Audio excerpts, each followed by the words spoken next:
Welcome to active contact Tamil. So என்னோட name Krishnamurthy. நான் இந்த வீடியோ உங்களுக்கு ஒரு எஜுகேஷ்னல் பர்பஸ்க்காக மட்டுமே. ஸோ நேற்றுக்கு நம்ம சொல்லியிருந்தோம் yesterday high and yesterday low இதை பிரேக் பண்ணாமல் அண்ட் அந்த பிரேக் பண்ணும்போது அந்த எய்தர் சைடு எந்த சைடு பிரேக் பண்ணுறாங்களோ அந்த பிரேக் பண்ணுற சைடுக்கு இம்ப்ளைடு வாலட்டிலிட்டி சப்போர்ட் இல்லாமல் அதே நேரத்தில் ஆக்டிவ் கான்ட்ராக்ட்ஸ்லேயும் ஒரு ஸ்ட்ராங்கிலோ இல்லை அடுத்தடுத்த ஸ்ட்ரைக் ப்ரைஸஸோ அங்கே வராமல் மார்க்கெட் கீழே போகிறதுக்கான இல்லை மேலே ஒன் சைடாக போகிறதுக்கான சாத்தியக்கூறுகள் இல்லை அப்படின்னு. அப்போ இன்றைக்கி ஓப்பன் ஆனது ப்ரீவியஸ் க்ளோஸ்க்கு மேலே just positive open. So open ஆனவங்க ப்ரீவியஸ் க்ளோஸ்க்கும் ஓப்பனுக்கும் இடையிலே நம்மளுக்கு ட்ராவல் பண்ணிவிட்டு அகைன் ஓப்பனை பிரேக் பண்ணி இந்த இடத்துல எஸ்டர்டே ஹைக்கு நியர்பை போயிருக்காங்க. எஸ்டர்டே ஹை 354, இன்றைக்கி போயிருந்தது 345. அப்போ இந்த இடத்துல இருந்து அகைன் ஓப்பனை பிரேக் பண்ணி போகிறாங்க அப்படின்னாலே அந்த இடத்துல இம்ப்ளைடு வாலட்டிலிட்டி இருந்தால் மட்டும்தான் மேலே போகும். அப்போ அந்த இம்ப்ளைடு வாலட்டிலிட்டி இல்லாதனால எஸ்டர்டே ஹைக்கு கூட அவங்களால போக முடியல. அதே நேரத்தில் நேற்றுக்கு இன்னொரு விஷயம் சொல்லியிருந்தோம், நம்ம 24,000 + 24,500ன்னு ஒரு ஸ்ட்ராங்கிள் எடுத்துக்கிட்டால் அந்த ஸ்ட்ராங்கிளோடைய மிட் பாயிண்ட் 24,250. அதே மாதிரி நேற்றுக்கு நம்ம எடுத்த ஸ்ட்ராங்கிள் 24,200 புட் அண்டு 24,300 கால், அந்த ஸ்ட்ராங்கிளுடைய மிட் பாயிண்ட்டும் 24,250. அப்போ எப்படி பார்த்தாலுமே இந்த 24,250ன்ற லெவல் தான் ஒரு டிசைடிங் பாயிண்ட்டாக இருக்கும் அப்படின்னு சொல்லி நம்ம சொல்லியிருந்தோம். இப்போ ஆல்ரெடி இந்த 24,254 அப்படின்ற இடத்துல காலையில் 9:30 மணிக்கு நம்மளுக்கு சப்போர்ட் எடுத்து மேலே போனாலும் இம்ப்ளைடு வாலட்டிலிட்டி இல்லாமல் அங்கே போக முடியாது. ஸோ இம்ப்ளைடு வாலட்டிலிட்டி இல்லாதனால அகெயின் ஓப்பனை பிரேக் பண்ணவங்க கீழே ப்ரீவியஸ் க்ளோஸை பிரேக் பண்ணி அன்னைக்கு போட்ட லோவை பிரேக் பண்ணி எஸ்டர்டே லோவையும் பிரேக் பண்ணியிருக்காங்க. அப்போ இந்த இடத்துல நீங்கள் கவனித்து பார்த்துருந்தீங்கன்னா தெரியும், உங்களுக்கு கால் சைடு இம்ப்ளைடு வாலட்டிலிட்டி கம்மியாக இருந்தாலும், ஓவரால் ஐவி கம்மியாக இருந்தாலும் கால் சைடு இம்ப்ளைடு வாலட்டிலிட்டி ரொம்ப கம்மி, புட் சைடு அதை விட கொஞ்சம் அதிகம்.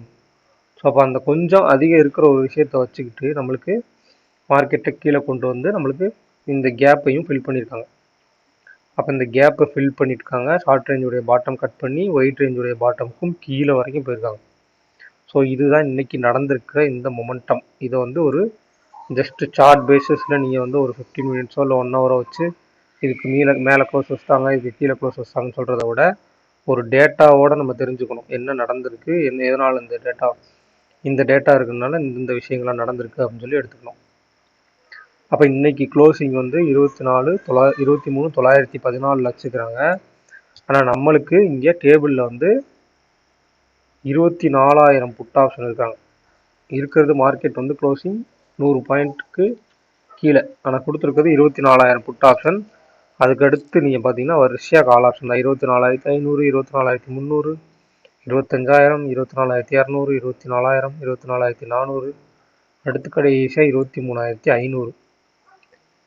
அப்போ இப்போ இந்த பேசிஸில் நம்ம எப்படி எடுத்துக்கணும் அப்படின்னு எடுத்துக்கிட்டிங்கன்னா 23,900 முடிஞ்சாலும் நியர்பை இருக்கிற ஐடிஎம் புட் ஆப்ஷனை நீங்கள் எடுத்துடுறீங்க.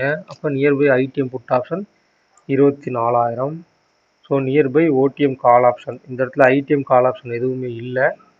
ஸோ எல்லாமே ஓடிஎம் கால் ஆப்ஷன் தான். அப்போ நியர்பை இருக்கிற ஓடிஎம் கால் ஆப்ஷன் 24,000. அப்போ இந்த 24,000 கால் அண்டு 24,000 புட் அப்படின்னு தான் நம்ம எடுத்துக்கணும். ஸோ அது நிறைய தடவை உங்களுக்கு சொல்லியிருப்பேன், இந்த ரவுண்ட் நம்பருக்கு கீழே க்ளோஸ் வைக்கும்போது அந்த ரவுண்ட் நம்பர்கிட்டையே தான் நம்ம எடுக்கணும். ஒரு ஸ்ட்ராங்கிளோ கொஞ்சம் தள்ளி நம்மளுக்கு டேபிள் இருந்தாலும் ரவுண்ட் நம்பர்கிட்டே எடுத்துட்டீங்க அப்படின்னா அடுத்த நாள் அந்த இடத்துல ஒரு பெரிய மொமெண்டம் கொடுத்ததுக்கப்புறம் அடுத்த நாள் அந்த இடத்துல ஒரு சின்ன சைட் வைஸ் போகிறதாகட்டும், இல்லை அந்த பெரிய ரவுண்ட் நம்பரை வச்சு தான் ஒரு மார்க்கெட்டோட அடுத்த வீக் மூவ்மெண்ட்டே டிசைடிங் பாயிண்ட்டாக கூட அமையும். ஸோ அதை நீங்கள் இப்படி எடுத்து பார்க்கணும். ரெண்டாவது implied volatility, call side 17, put side 12 இருக்காங்க. ஸோ கால் சைடு எப்போயுமே கொஞ்சம் இன்க்ரீஸாக இருக்கிறனால நம்ம மார்க்கெட் முடிஞ்சிருக்க இடத்துலேருந்து ஒரு 100 பாயிண்ட் மேலே நம்ம வைக்கிறோம். ஸோ நாளைக்கான லெவல்ஸை பார்க்கலாம். அப்போ 24,000 கால் அப்படி அதனுடைய க்ளோஸ் 189, 24,000 புட்டுடைய க்ளோஸ் 180. அப்போ 189 + 180 அது ரெண்டையுமே சேர்த்து எடுத்துக்கலாம், தனித்தனியாகவும் நம்ம ரேஞ்ச் வைஸ் பார்த்துடலாம். இப்போ 24,189, அதாவது 24,000 காலுடைய க்ளோஸ் வந்து 189. இப்போ 24,189 அப்படின்றது ஷார்ட் ரேஞ்சுடைய பாட்டம், சாரி ஷார்ட் ரேஞ்சுடைய டாப். அதுக்கடுத்து அதே 24,000 மைனஸ் 180 அப்படின்னு எடுத்துக்கிட்டா 23,820 அப்படின்றது ஷார்ட் ரேஞ்சுடைய பாட்டம். அடுத்து 180 + 189 369. அப்போ 24,369 அப்படின்றது வைட் ரேஞ்சுடைய டாப். ஸோ இதில் நம்ம ப்ரீவியஸ் க்ளோஸ் செட் பண்ணிக்கலாம். 23,914 அப்படின்றது ஒரு ப்ரீவியஸ் க்ளோஸ் லைன். ஓகே, அடுத்து வைட் ரேஞ்சுடைய பாட்டம் அதே 24,000 புட் மைனஸ் 369 எடுத்துக்கிட்டா 23,631. ஸோ அப்போ 23,631 அப்படின்றது வைட் ரேஞ்சுடைய பாட்டம். ஸோ இவ்வளவு பெரிய ரேஞ்ச் நம்மளுக்கு ஒரு ரேஞ்ச் கிடச்சிருக்கு. ஸோ இந்த ரேஞ்ச் எடுத்துட்டிங்க அப்படின்னா இது வீக்லிக்காகவும் இருக்கலாம். ஸோ அந்த வீக்லியில் இந்த லோவை நாளைக்கே கூட கட் பண்ணாலும் அடுத்த ரேஞ்ச் வந்து கொஞ்சம் எக்ஸ்பேண்ட் ஆகும். ஏன் அப்படின்னு கேட்டிங்கன்னா கீழே 23,500 புட் ஆப்ஷன் வரையும் கொடுத்துருக்காங்க. அதே நேரத்தில் மேலே எக்ஸ்டெண்ட் பண்ணணும்னா கூட அந்த இடத்துல 24,500 காலும் கொடுத்துருக்காங்க, 25,000 காலும் கொடுத்துருக்காங்க. ஸோ ரேஞ்சு கொஞ்சம் பெரிய ரேஞ்சாக தான் இருக்குது நெக்ஸ்ட் வீக்குக்கு. அதுக்கேற்ற மாதிரி நம்ம பொசிஷன்ஸை வந்து மாற்றி வச்சுக்கணும். ஸோ அப்போ ஒரு ஹோல்டிங் பொசிஷன் நீங்கள் கொண்டு போகிறீங்க அப்படின்னா ஒரு வீக்லி கான்ட்ராக்ட் எடுத்துகிட்டு அந்த வீக்லியில் ஒரு ரேஞ்ச் வருது இல்லையா, அந்த 24,360 + 24,600, அதுலேருந்து இன்னும் எவ்வளோ தூரம் நம்ம தள்ளி போக முடியும் அப்படின்னு சொல்லி பார்க்கணும். அப்போ தான் உங்களுக்கு ஒரு நியர்பை ஒரு 1000 பாயிண்ட் அது கிடைக்கும். இந்த 24,600 to 400 எடுத்துட்டா கூட உங்களுக்கு 800 பாயிண்ட் கிடச்சிருக்கு. அந்த 800 பாயிண்ட்டுக்கு மேலேயுமே நம்மளுக்கு ரேஞ்ச் கிடைக்குமா அப்படின்றதையும் பார்க்கணும். அப்படி எடுத்துட்டிங்கன்னா தான் அதுதான் உங்களுக்கு ஈஸியாக பொசிஷன்ஸ் வந்து அட்ஜஸ்ட் பண்ண முடியும். அப்போ இன்ட்ராடே எப்படி எடுத்துக்கணும் பார்த்தீங்கன்னா, இன்ட்ராடேக்கு நம்ம நேற்று சொன்ன மாதிரி தான், ஒரு எஸ்டர்டே ஹை ஆகட்டும் இல்லை எஸ்டர்டே லோ ஆகட்டும், அதை பிரேக் பண்ணாமல் எந்த ஒரு பெரிய மூமெண்டம் நடக்காது. ஒருவேளை இம்ப்ளைடு வாலட்டிலிட்டி இல்லாமல் அதை போய் பிரேக் பண்ணால் அகெயின் உள்ளே வரும்போது ஒரு மொமெண்டம் கொடுக்கறதுக்கும் வாய்ப்பு இருக்கும். ஸோ அதையுமே நீங்கள் கொஞ்சம் அனலைஸ் பண்ணி பார்க்கணும். ரொம்ப ரொம்ப முக்கியமானது வந்து இம்ப்ளைடு வாலட்டிலிட்டி, அதுக்கடுத்து ஆக்டிவ் கான்ட்ராக்ட்ஸ், அதுக்கடுத்து மார்க்கெட்டோட ஓப்பன் சினாரியோ.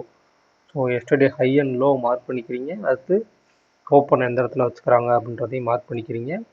அதுக்கிடையில் நம்ம ஆக்டிவ் கான்ட்ராக்ட்ஸோட சப்போர்ட்டுடைய short range and wide range இது ரெண்டுமே இது வந்து நீங்கள் ஈவினிங்கே எடுத்துடலாம். ஸோ அதாவது க்ளோசிங் ப்ரைஸ் ஆனோடனே நீங்கள் இந்த short range and wide range எடுத்துகிட்டு அதுலேருந்து நம்மளுக்கு yesterday high and yesterday low mark பண்ணிவிட்டு ஸோ ஓப்பன் ஆகிற சினாரியை வச்சு ஓப்பனுக்கு மேலேயா கீழேயா, ப்ரீவியஸ் க்ளோஸ்க்கு மேலேயா கீழேயா, எஸ்டர்டே ஹைக்கு மேலேயா கீழேயா அப்படின்றதையும் பார்க்கணும். ஸோ அப்படி மேலே இருக்கும்போது மேலே என்னென்ன சப்போர்ட்டிவ் சிஸ்டம்ஸ் என்னென்ன டேட்டா இருக்குது, கீழே இருக்கும்போது அதுக்கு சப்போர்ட் பண்ணுற டேட்டா என்னென்ன இருக்குதுன்னு பார்க்கணும். ஸோ இதெல்லாம் அனலைஸ் பண்ணிட்டு தான் நீங்கள் ஒரு முடிவுக்கே வர முடியும். ஸோ டிசம்பர் மந்த்துக்கு கிளாஸஸ்க்கான ரிஜிஸ்ட்ரேஷன் போயிட்டுருக்கு. கிளாஸஸில் ஜாயின் பண்ணணும் விருப்பம் இருக்கவங்க 7904877610 அப்படின்ற நம்பருக்கு வாட்ஸ்அப் பண்ணி கிளாஸஸோட டீட்டெயில்ஸ் வாங்கிக்கிங்க. ஸோ அந்த வீடியோ பிடிச்சிருந்துச்சு அப்படின்னா லைக் பண்ணுங்கள், ஷேர் பண்ணுங்கள், சப்ஸ்கிரைப் பண்ணாமல் பார்க்குறவங்க சப்ஸ்கிரைப் பண்ணிக்கோங்க. ஸோ உங்கள் கருத்துக்களை கமெண்ட் செக்ஷனில் கமெண்ட் பண்ணுங்கள். ஸோ நன்றி.